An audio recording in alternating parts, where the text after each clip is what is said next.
Praise the Lord. Hallelujah. கர்த்தர் நாமத்துக்கு மகிமை உண்டாவதாக.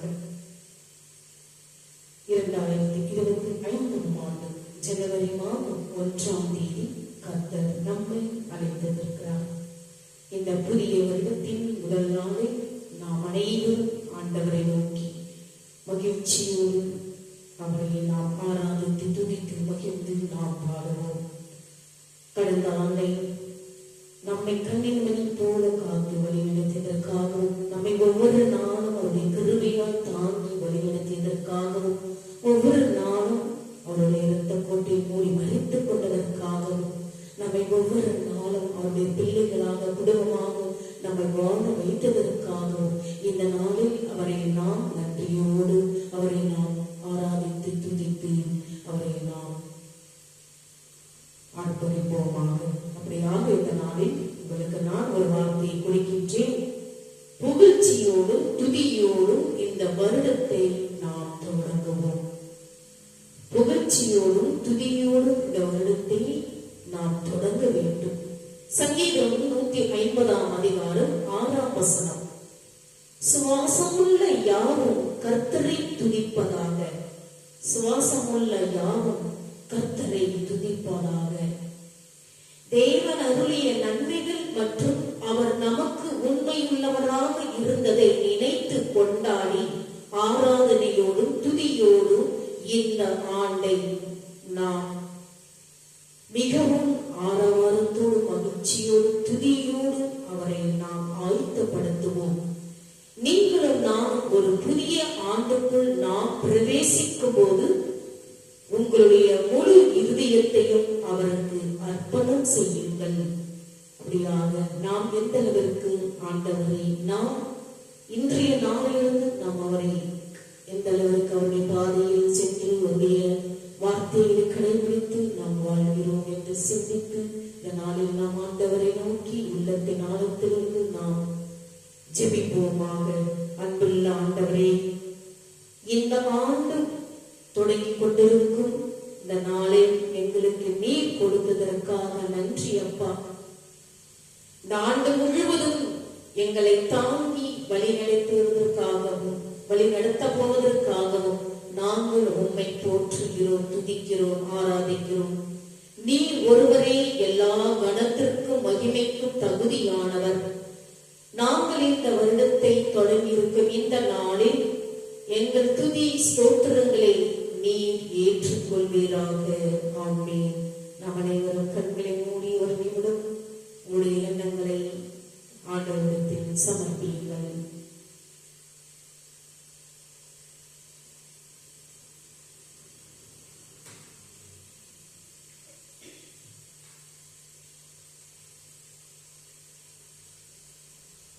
நாம் இப்பொழுது அவரை ஆராதித்து துதித்து பாடுவோமாக. சுவாச காற்று என் வாழ்வில் ஊற்று இறைவாயின் உள்ளம் வருவான். என் உயிரின் உணவே என் வாழ்வின் வழியே தலைவாணி உன்னை தருவான். என் வாழ்வும் என் பலமும்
வசனங்களை அந்த திருவிழாவில் எடுத்து நீங்கள் படித்து பயிற்றுங்கள். நீங்கள் படித்து பாருங்கள், உங்களுக்கு புரியும். ஆண்டவருடைய வார்த்தையில் ஒவ்வொன்றும் நமக்கு பயிர் பெறுகின்றன. அப்படியாக இந்த நாளில் நாம் அனைவரும் அவருடைய வார்த்தையில் கடைபிடிக்க வேண்டும் என்று இந்த நாளில் உங்களை தாழ்மையோடு கேட்டுக்கொள்கிறேன். அப்படியாக நான் உத்தரவு கொடுப்பது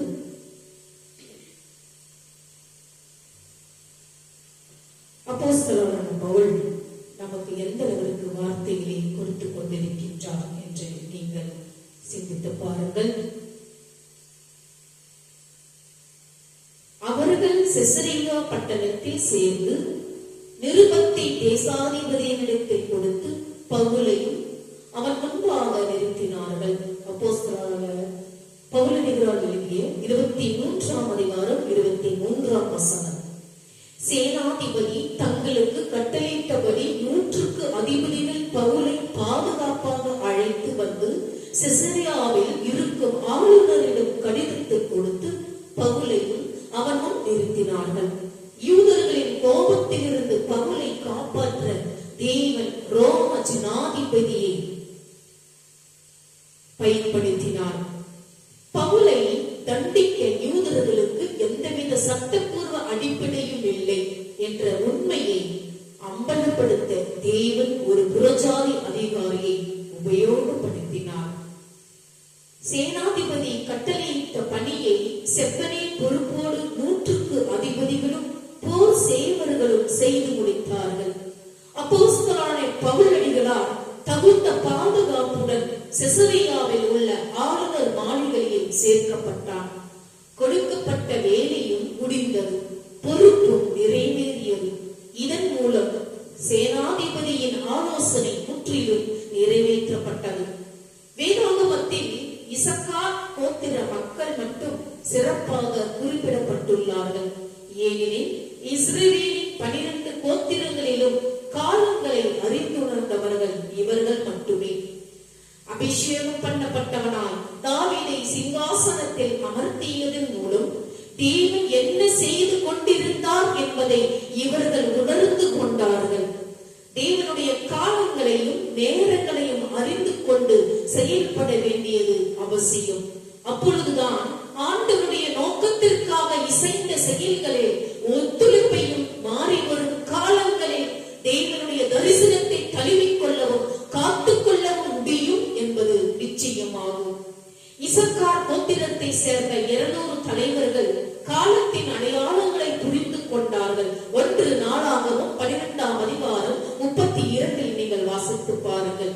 இதன் விளைவாக அவர்களின் அறிவும் மற்றும் தீர்ப்பும் தேசத்தின் நன்மைக்கான முடிவுகளை எடுப்பதில் தேவையான உதவிகளை வழங்கிற்று. இன்று நமது சபைகளில் உள்ள தலைவர்களுக்கு சிறந்த செயல்களை திட்டமிட சமூகத்தில் என்ன என்று நடக்கிறது என்பதை அறிந்து கொள்வதும் மிகவும் அவசியம். தற்போதைய நிகழ்வுகள், போக்குகள் மற்றும் தேவைகள் பற்றிய அறிவு மக்களின் எண்ணங்கள் மற்றும் அணுகுமுறைகளை புரிந்து கொள்வதற்கு உதவுகிறது. இது சபைகளில் ஞானமான முடிவுகளை எடுப்பதற்கும் கர்த்தருடைய செய்தி அவர்களின் வாழ்க்கைக்கு பொருத்தமானது என்பதை மக்களுக்கு காட்டுவதற்கும் உதவுகிறது. விசுவாசிகளாகிய நாம் கணக்கினுடைய மைக்கூட்டை வைத்திருந்த மனிதர், நீர் எனக்கு கட்டளையிட்டபடியே செய்தேன். எசேக்கியேல் 9ஆம் அதிகாரம் 3:4-11 வாசித்து பாருங்கள். இப்படி அவர் அந்த வார்த்தையை சொன்னது போல சொல்லக்கூடியவர்களாக இருக்க வேண்டும். சபைகளில் மூப்பர்கள் தங்களை குறித்து எச்சரிக்கை உள்ளவர்களாக இருந்து தங்கள் பொறுப்புகளை காத்துக்கொண்டு சபை மக்களின் ஆவிக்குரிய வளர்ச்சியில் பொறுப்பானவர்களாக செயல்பட வேண்டும். தங்கள் பொறுப்பை காத்துக்கொள்ள வேண்டும் எனில் எபேசு சபை மூப்பர்களுக்கு பவுல் கொடுத்த புத்திமதியை பின்பற்றி நடக்க வேண்டும். அப்போஸ்தலர் பவுல் எழுதுகிறார் 20ஆம் அதிகாரம் 28-31 நீங்கள் வாசித்து பாருங்கள். கிறிஸ்துவும் அவருடைய வார்த்தையும் தான் நமது வாழ்க்கையின் உறுதியான அடிப்படையாகும். சபையின் பொறுப்பை உணர்ந்து செயல்படுபவர்கள் காற்றுக்கு ஒதுக்காகவும், பெரு வெள்ளத்துக்கு புகலிடமாகவும், வறண்ட நிலத்துக்கு நீர் கால்களாகவும், விடாய்த்த பூமிக்கு பெரும் கண்மலையின் நிழலாகவும் இருப்பார்கள். ஏசாயா 32ஆம் அதிகாரம் 2 நீங்கள் வாசித்து பாருங்கள். நாம் அப்படியாக எந்த அளவிற்கு நாம் ஆண்டவரை ஒன்றித்து அவரோடு நாம் பயணத்தில் நாம் நடக்கின்றோம்.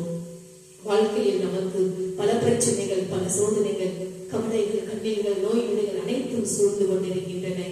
ஆனால் நாம் அனைவரும் பாவிகள். அதை நாம் புரிந்து கொள்ள வேண்டும். ஆண்டவரை தவிர நாம் அனைவரும் பாவிகள். இந்த உலகில் நம்மை ஆண்டவர் படைத்தார். நம் தேவைகளை அனைத்தையும் நமக்கு கொடுத்தார். ஆனால் நாம் எந்த அளவிற்கு ஆண்டவரை நோக்கி நாம் ஒவ்வொரு நாளும் அவருடைய வார்த்தையை படித்து பயன்பெறுகின்றோம் என்று நீங்கள் ஒவ்வொருவரும் சிந்தித்து பாருங்கள். இந்த நாளில் கர்த்தர் உங்களை ஒவ்வொருவரையும் ஆசீர்வதிக்கின்றார். இந்த நாளில் நாம் அனைவரும் ஆண்டவரோடு ஒன்றித்து அவரை நாம் துதிக்கும் பொழுது கர்த்தர் நம்மை ஒவ்வொருவரையும் காத்து வழி நடத்தக்கூடியவர், நம்மை காத்து வழி நடத்தக்கூடியவர். நம் தேவைகளை ஒவ்வொன்றும் அவர் சந்திக்கக்கூடியவர். நம்முடைய பிரச்சனைகள் அனைத்தையும் நமக்கு தீர்த்து வைப்பவர். ஒவ்வொரு காரியங்களும் நமக்கு இரட்டிப்பாக நமக்கு கர்த்தர் கொடுப்பவர். அப்படியாக இந்த நாளில் நாம் ஒவ்வொருவரும் ஆண்டவரை நோக்கி கூப்பிடும் பொழுது கர்த்தர் நம் தேவைகளை ஒவ்வொன்றும் சந்திப்பார்.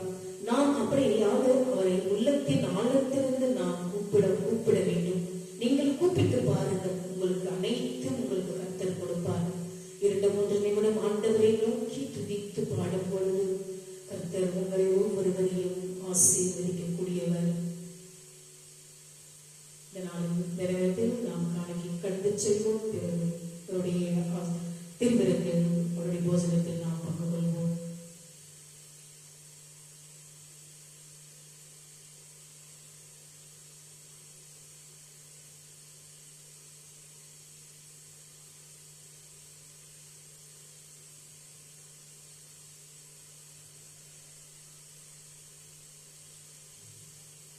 கர்த்தர் சொல்கிறார், சுமை சுமந்து சோர்ந்திருப்போமே நீங்கள் அனைவரும் என்னிடம் வாருங்கள், உங்களுக்கு நான் இளைப்பாறுதல் தருவேன் என்றார். அப்படியான நேரத்தில் நம் சுமைகள் அனைத்தையும் கர்த்தரிடத்தில் நாம் சமர்ப்பிப்போம். நமக்கு அவர் இளைப்பாறுதல் தருவார், நம்மை தேற்றுவார், நம்மளை காப்பாற்றுவார். நம் தேவைகள் அனைத்தும் நமக்கு இரட்டிப்பாக கொடுப்பார். அவர் நம்மை ஏற்றி வேறொருவரை அன்பு செய்வதில்லை. அவர் நம்மை ஒவ்வொரு நாளும் அரவணைத்து நம்மை வாழ நமக்கு வழிவகை செய்வார். நம்முடைய வாழ்க்கைக்கு ஒளியாகவும் மலராகவும் மிளிர செய்கிறவர். அப்படியாக இந்த நேரம் ஆண்டவரை நோக்கி துதித்து பாடுவோமாக.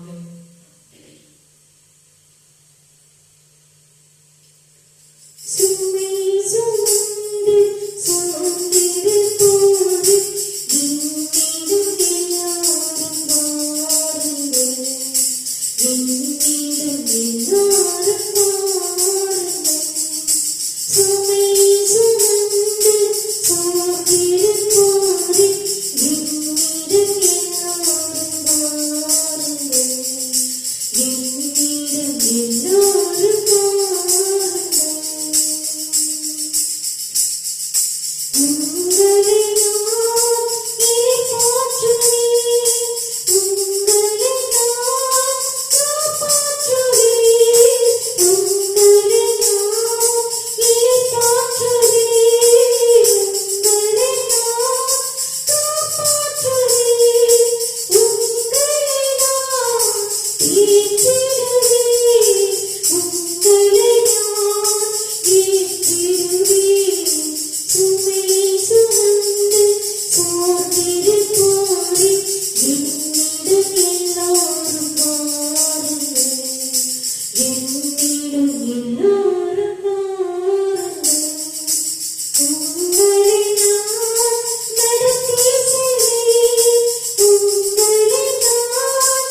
இறைவா, இந்த காணிக்கையை ஆசீர்வதித்து புனிதப்படுத்தி ஆவியிலும் உண்மையிலும் உமக்கு உகந்ததாக செய்தலும் இவ்வாறு உடைய அன்பு திருமகனும் எங்கள் ஆண்டவருமான இயேசு கிறிஸ்துவின் திருவுடலாகவும் இரத்தமாகவும் இக்காணிக்கை மாறுவதாகும்.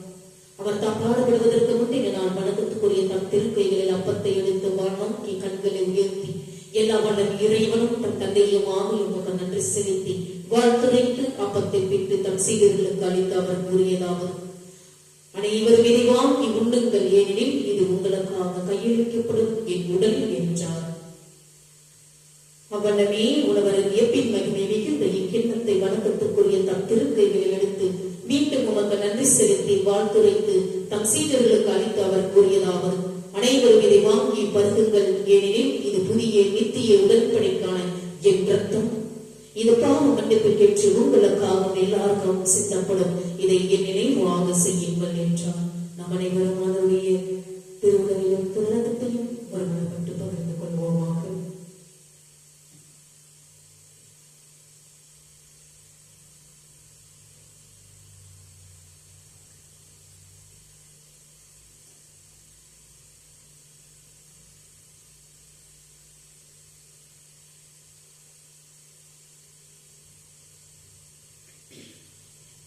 நாம் அனைவரும் கண்களை மூடி இந்த வருடத்தை தொடங்கி நாம் அடியெடுத்து வைத்துக் கொண்டிருக்கின்றோம். அப்படியாக நாம் அனைவரும் ஆண்டவரை நோக்கி அவரை 2 நிமிடம் ஜெபிப்போம். அவரை நோக்கி கண்களை மூடி அவரை நாம் ஜெபிப்போமாக. என் அன்பின் பரலோக தந்தையே, இந்த புதிய ஆண்டின் தொடக்கத்தில் இந்த நன்னாளில் நாங்கள் உண்மை இந்த நேரத்தில் கூப்பிடுகிறோம். என் அன்புள்ள தேவனே, இந்த 2025ஆம் ஆண்டு புத்தாண்டில் இந்த முதல் நாளில் எங்கள் முழு இருதயத்தோடும் முழு மனதோடும் முழு பலத்தோடும் உமக்கு நாங்கள் நன்றி செலுத்துகிறோம். அப்பா, உங்களை நாங்கள் ஒவ்வொரு நாளும் துதிக்க எங்களுக்கு நீர் அந்த கிருபையை தாருங்கப்பா. இந்த புதிய நாளை கொண்டாடுவதில் நாங்கள் உத்வேகத்துடனும் மகிழ்ச்சியுடனும் இருக்கிறோம். ஏனென்றால் இந்த புதிய தொடக்கங்களின் நேரம், வாக்கு தத்தங்களின் நேரம், நம்பிக்கையின் நேரம், எங்கள் நம்பிக்கைகளும் கனவுகளும் நனவாகும் போது நாங்கள் சிறந்த மனிதர்களாக மாற, உங்களுடைய பிள்ளைகளாக வாழ எங்கள் அன்பின் இரட்சகராக இயேசு கிறிஸ்துவின் பராமரிப்பில் எங்கள் நம்பிக்கையையும் கனவுகளையும் உம்மிடத்தில் வைக்கிறோம். கடந்த ஆண்டின் ஆசீர்வாதங்களுக்காகவும் இரக்கங்களுக்காகவும் நாங்கள் மனதார நன்றி செலுத்துகிறோம். அப்பா, கடந்த 6 நாட்களில் வேத தியானம் மற்றும் ஜெபம் பண்ணி குழுவில் நீர் எங்களை எப்படி வெவ்வேறு வகையிலும் வாழ்க்கையிலும் வழிகளிலும் நடத்துகின்றீர் என்பதை நினைவு கூறுகிறோம். எங்கள் சோதனைகளிலும் மகிழ்ச்சிகளிலும் துன்பங்களிலும் வெற்றிகளிலும் ஒருபோதும் எங்களுடன் நிறைந்து எங்களை ஒவ்வொரு நாளும் எங்களை வழிநடத்துவதற்காக உமக்கு நன்றி செலுத்துகிறோம். அன்புள்ள கர்த்தாவே, மிகவும் அர்ப்பணிப்பான நிர்வாகிகளையும் மொழிபெயர்ப்பாளர்களையும் எழுத்தாளர்களையும் ஜெப வீரர்களையும் எங்களுக்கு வழங்கியதற்காக நாங்கள் உமக்கு மனமார்ந்த நன்றி செலுத்துகிறோம். நீர் அக்கறையுள்ள தேவன் என்பதை நிரூபிக்கும் அனைத்து ஊக்கமூட்டும் சாட்சியங்களுக்காகவும் நாங்கள் நன்றி கூறுகிறோம். ஆண்டவரே, தனித்தனியாகவும் குடும்பமாகவும் அவர்களை ஆசீர்வதியும். பிதாவாகிய தேவனே, எதிர்காலம் நிச்சயமற்றதாகவும் மப்பும் மந்தாரமுமாகவும் இருப்பதாக தோன்றினாலும் புரிந்து கொள்ள நீர் உதவும் எங்களை ஒவ்வொரு நாளும். எங்கள் பிரச்சனைகளையும் அச்சங்களையும் விட நீர் பெரியவர். எங்கள் காணக்கூடிய மற்றும் எங்களால் காண முடியாத எந்த மலையையும் விட பெரியவர் நீர் ஒருவர் தாமே. நாங்கள் உங்களுடைய பிள்ளைகள் அப்பா, நீர் எங்கள் தேவன். நாங்கள் ஒவ்வொரு நாளும் உம்மை பின்பற்றி நடக்க நீர் எங்களுக்கு அந்த பலத்தை தாரும். நாங்கள் உங்கள் ஞானம், உங்களை பராமரிப்பவர், நாங்கள் உங்கள் வழியை உருவாக்குபவர், நாங்கள் உங்களுக்கு தேவையான அனைத்து நாங்கள் சீர்படுத்தி உங்களை ஒவ்வொரு நாளும் நாங்கள் துதிக்கும் கரங்களாக எங்களை நீர் ஏற்றுக்கொள்ளும். அப்போஸ்தலர்களுக்கும் சீஷர்களுக்கும் கொடுத்த வாக்குத்தத்தங்களுக்காக நன்றி செலுத்துகிறோம். எங்களுடைய எதிர்காலத்தை உங்களுடைய கவனிப்பின் கரங்களில் ஒப்படைக்கிறோம். உமது சித்தம் எங்கள் வாழ்வில் நிறைவேறட்டும். இயேசுவின் நாமத்தினால் ஜெபிக்கிறோம் எங்கள் ஜீவனுள்ள நல்ல பிதாவே. இதோ நான் புதிய காரியத்தை செய்கிறேன், இப்பொழுதே அது தோன்றும், நீங்கள் அதை அறிவீர்கள். நான் வனாந்தரத்திலே வழியையும் அவாந்தர வெளியிலே ஆறுகளையும் உண்டாக்குவேன் என்றார். ஏசாயா 43:19 இந்த வார்த்தை கொடுத்துக் கொண்டிருக்கின்றன. அப்படியாக இந்த நாளில் ஆண்டவரை நாம் ஒவ்வொரு நாளும் துதித்து ஆராதித்து நாம் வாழ்க்கையில் நம்முடைய பாதையில் செல்லும் பொழுது கர்த்தர் நம் தேவைகளை அனைத்தும் நமக்கு கொடுப்பவர். இந்த நாளிலும் வார்த்தைகள் நமக்கு கர்த்தர் கொடுக்கின்றார். தாகம் உள்ளவன் மேல் தண்ணீரையும் வறண்ட நிலத்தின் மேல் ஆறுகளையும் ஊற்றுவேன். உன் சந்ததியின் மேல் என் ஆவியையும் உன் சந்திதானத்தின் மேல் என் ஆசீர்வாதத்தையும் ஊற்றுவேன் என்றார். அப்படியாக நாம் அனைவரும் இந்த நாளிலிருந்து நம் பாவங்கள் செய்யாமல் ஆண்டவருடைய பிள்ளைகளாக நாம் ஒவ்வொரு நாளும் அவருடைய பாதையில் செல்ல வேண்டும் என்று கர்த்தர் தாமே உங்களை இந்த நாளில் உங்களை ஆசீர்வதிக்கின்றார். அப்படியாக நாம் நன்றியோடு அவரை நாம் இந்த நாளில் துதித்து பாடுவோமாக.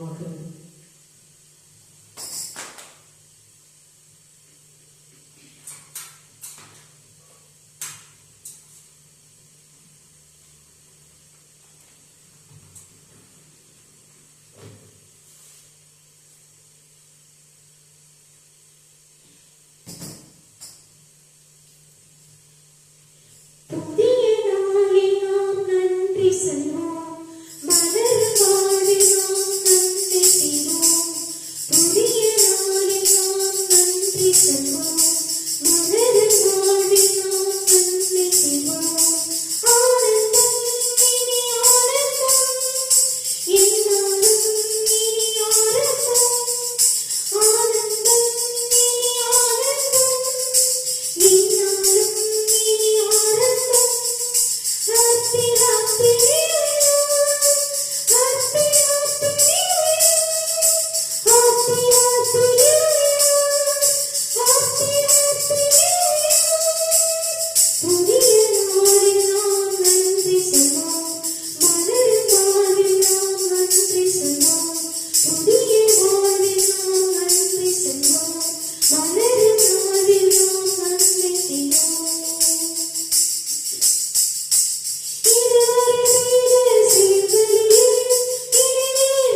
சரியாக அவருடைய ஆசீர்வாதத்தை நாம் ஒவ்வொருவரும் பெற்றுக்கொள்வோம்.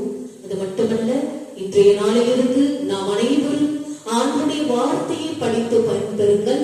ஆண்டவருடைய வார்த்தை படிப்பது மட்டுமல்ல, அந்த வாரத்தின் கடைசி நாள் ஓய்வு நாள் நமக்கு கர்த்தர் கொடுத்திருக்கின்றார். அந்த ஓய்வு நாளை ஞாயிற்றுக்கிழமையில் நாம் அனைவரும் கடைபிடிக்க வேண்டும்.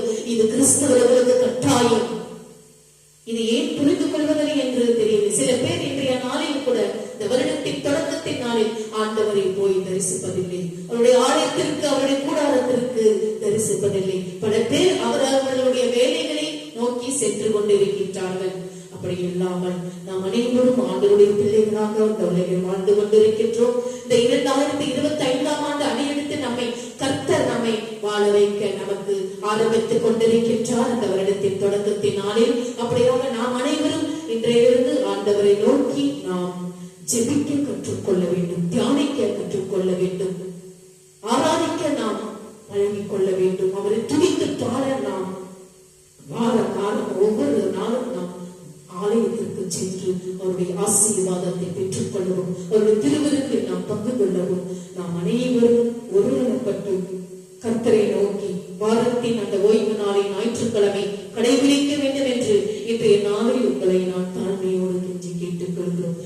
இந்த நாளில் இந்த நேரத்தில் நாம் ஆண்டவருடைய ஆசீர்வாதத்தை முழு மனதோடு பெற்றுக் கொள்வோமாக. என் ஆத்துமாவே கர்த்தரை ஸ்தோத்திரி, என் முழு உள்ளமே அவருடைய பரிசுத்த நாமத்தை ஸ்தோத்திரி. என் ஆத்துமாவே கர்த்தரை ஸ்தோத்திரி, அவர் செய்த சகல உபகாரங்களையும் மறவாதாய். நம் அனைவரும் தலைவணங்கி அவருடைய ஆசீர்வாதத்தை பெற்றுக் கொள்வோமாக. என் அன்பின் பரலோக பிதாவே, அப்பா, இந்த நாளில் 2025ஆம் ஆண்டின் தொடக்கத்தின் முதல் நாளில், ஜனவரி மாதம் முதல் நாளில் 1ஆம் தேதியில் இந்த நேரத்தில் நாம் அனைவரும் உங்களை நாங்கள் கூப்பிடுகிறோம். அப்பா, எங்கள் உள்ளத்தின் ஆழத்திலிருந்து உங்களை நாங்கள் கூப்பிடுகிறோம். எங்களை நீர் ஆசீர்வதியும். அப்பா, கடந்த ஆண்டு முழுவதும் எங்களை கண்ணிமணி போல எங்களை காத்து வழிநடத்ததற்காகவும், உடைய கிருபையால் எங்களை தாங்கி வழிநடத்ததற்காகவும், உடைய ரத்த கொட்டை மூடி மறைத்து ஒவ்வொரு நாளும் உடைய பிள்ளைகளாக உடைய பாதையை எங்களை வழிநடத்ததற்காகவும் நன்றி செலுத்துகிறோம். அப்படியாக இந்த நேரத்தில் நாங்கள் உண்மை நோக்கி கூப்பிடுகிறோம். உடைய ஆவியின் வல்லமையால் எங்களை நிரப்புங்க. அப்பா, இந்த நேரத்தில் உங்களுடைய ஆசீர்வாதத்தை எங்கள் ஒவ்வொரு மேலும் நீங்கள் பொழிய செய்திடும். யூடியூப் சேனலில் பார்த்து கொண்டிருக்கும் ஒவ்வொரு குடும்பங்களோட ஒவ்வொரு பிள்ளைகளையும் உம்முடைய பிள்ளைகள் அப்பா, அவர்கள் தேவைகள் சந்திக்கப்படட்டும், பிரச்சனைகள் தீர்த்து வைக்கப்பட்டும், எதிர்பார்த்து கொண்டிருக்கும் காரியங்கள் ஒவ்வொன்றும் இரட்டிப்பாக நிறைவேற்றும். அப்பா அப்பா தகப்பனே, குடும்பங்களில் எவ்வளவோ பிரச்சனைகள், சோதனைகள் அப்பா தகப்பனே, கவலைகள், கண்ணீர்கள், நோய் நொடிகள் அனைத்தும் சூழ்ந்து கொண்டிருக்கின்றன. அந்த குடும்பங்கள் மேல் நீர் இறங்கும். அப்பா அப்பா, அவர் பாரங்கள் எல்லாம் இயேசு கிறிஸ்துவின் நாமத்தினால் அகன்று போகட்டும், அக்கினி நெருப்பால் சுட்டரிக்கப்படட்டும் தகப்பனே. அப்படியாக இந்த நாளில் அப்பா தகப்பனே, ஒவ்வொரு குடும்பங்களிலும் நீர் ஆசீர்வதி, ஒவ்வொரு பிள்ளைகள் மேலும் உடைய ஆசீர்வாதத்தை பொழிச்சிடும், ஒரு ஆவியின் வல்லமையை ஊற்றும். அப்பா, இயேசுவின் நாமத்தினால் அப்படியாக இந்த நேரத்தில் உடைய ஆசீர்வாதத்தை பெற்றுக்கொள்ள நாங்கள் அனைவரும் உங்களை நோக்கி கூப்பிடுகிறோம் தகப்பனே.